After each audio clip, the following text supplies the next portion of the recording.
പ്രിയപ്പെട്ടവരെ, യേശുവിന് ഒരു കാര്യവും അസാധ്യമല്ല. നമ്മുടെയൊക്കെ ജീവിതത്തിൻ്റെ അകത്തളങ്ങളിൽ നാം പ്രതീക്ഷിക്കുന്ന ചില കാര്യങ്ങളുണ്ട്. ഞാൻ പ്രാർത്ഥിക്കുന്ന ഇന്ന വിഷയത്തിന് എനിക്ക് മറുപടി വേണം,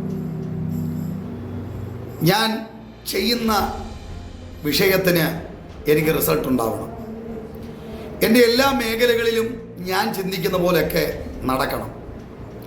എന്നാൽ ഓപ്പോസിറ്റായി എന്തെങ്കിലും പ്രശ്നങ്ങളുണ്ടായാൽ, എൻ്റെ കൂടെ കർത്താവില്ല, എൻ്റെ കൂടെ യേശുവില്ല, ഞാൻ പ്രാർത്ഥിക്കുന്നത് വെറുതെയാണ്, ഞാൻ ആരാധിക്കുന്നത് വെറുതെയാണ്, ഞാൻ ഉപവസിക്കുന്നത് വെറുതെയാണ് എന്ന് ചിന്തിക്കുന്നവർ ഇന്ന് പകൽ എന്നെ ശ്രദ്ധിക്കുന്നെങ്കിൽ ഞാൻ നിങ്ങളോട് പറയുന്നു, നിങ്ങളെ ശൂന്യമാക്കുവാൻ എൻ്റെ ദൈവത്തിന് പദ്ധതിയില്ല.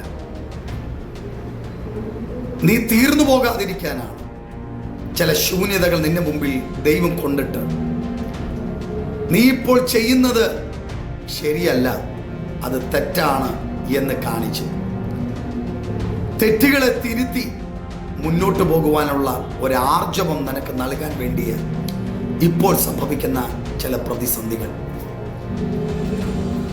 ഈ പ്രതിസന്ധിയിൽ നിനക്ക് ജയിക്കാൻ പറ്റുമോ? തീർച്ചയായും ജയിക്കാൻ കഴിയും.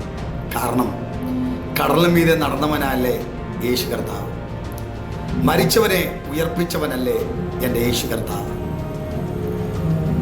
അങ്ങനെയെങ്കിൽ നിന്റെ ഏത് വിഷയവും നിനക്ക് വലുതെന്ന് തോന്നുന്നത്, ചിലപ്പോൾ എൻ്റെ കർത്താവ് ആഗ്രഹിക്കുന്നത് നിനക്കൊരു ശ്രേഷ്ഠമേറിയ വിടുതൽ നിനക്ക് നൽകാൻ വേണ്ടിയാണ്.